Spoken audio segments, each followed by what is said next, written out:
everyone, and welcome to my podcast, Raw in Wonderland. Today, I'm sitting down for a cup of coffee with none other than Epicurus, the philosopher of happiness, simplicity, and freedom. If I had a personal philosopher bestie, Epicurus would definitely be in my top three. Every time I feel overwhelmed by life, I remind myself of his teachings, and suddenly things feel lighter. That's the magic of Epicurus. His wisdom doesn't add weight to life, it removes it.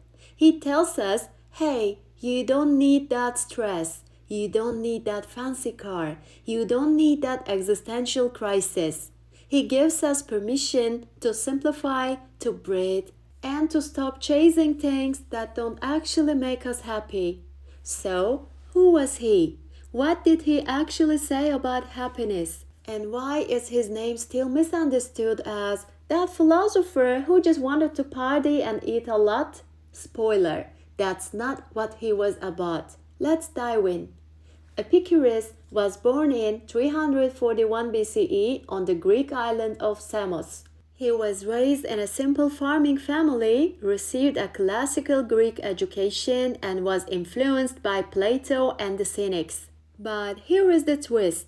While he admired Cynic philosophers for their honesty and directness, he thought they were a bit too harsh. You know, like that one brutally honest friend who tells you the truth but in a way that makes you question your entire life.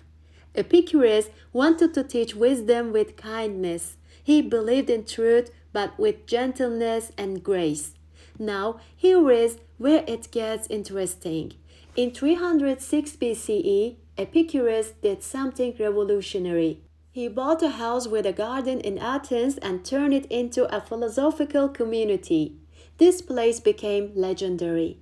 It wasn't just a school, it was a way of life.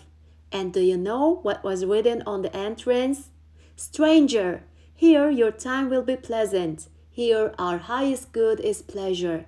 Sounds simple, right? But what exactly did he mean by pleasure?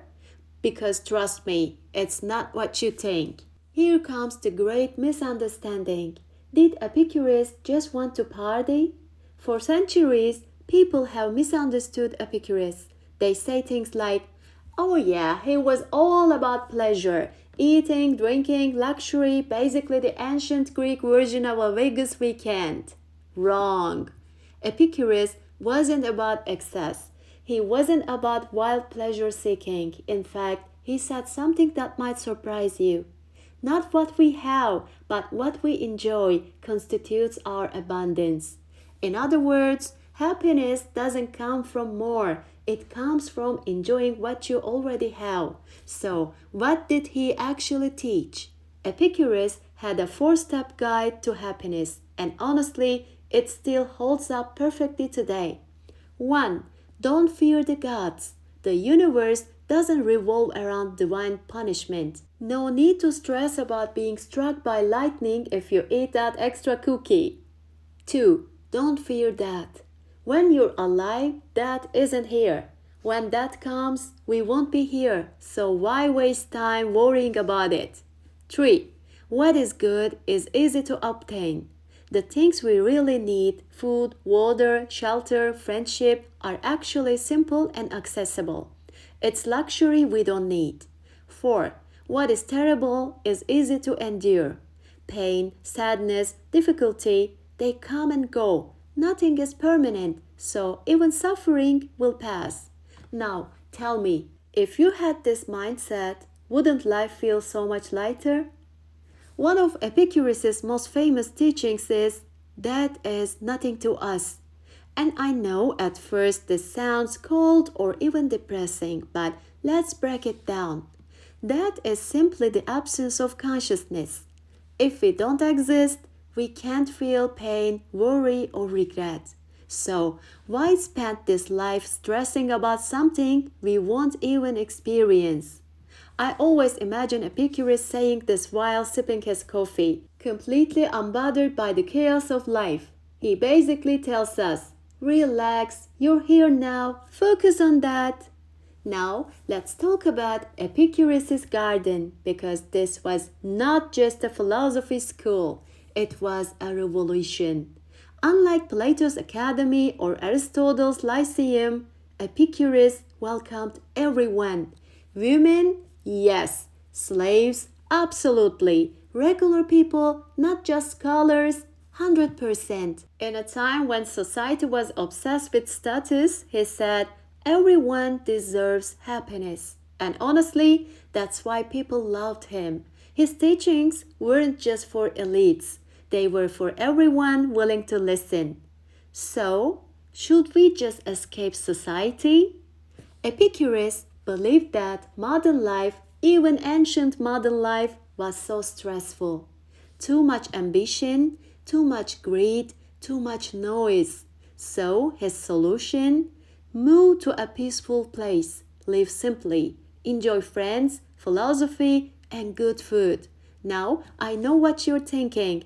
So, was Epicurus just avoiding life? Not exactly. He wasn't saying run away from all your responsibilities. He was saying you don't need the things society says you do. You don't need to be famous. You don't need to be rich. You don't need to win every argument on Twitter. You need simplicity, good company, and inner peace. Now, it's time for Epicurus' test. How close are you to his philosophy? Okay, let's do a little thought experiment. Imagine this: a global internet shutdown, no social media, no online shopping, no Netflix, no instant messaging. Would you be okay? Would you still find peace, happiness, and fulfillment in the simple things around you? Or would you feel like your life lost all meaning? If this thought terrifies you, maybe Epicurus has something valuable to teach you. So, what can we take from Epicurus today? Simplify your life. More doesn't mean happier. Don't fear things you can't control. That, God's outside opinions. Let them go. Friendship is everything. Your chosen people matter more than any career or status. Find joy in the small things. A good meal, a sunset, a deep conversation. That's where happiness is. As Epicurus would say, the greatest wealth is to live content with little. Until next time, stay curious, stay kind, and remember, happiness is simple. Bye, guys!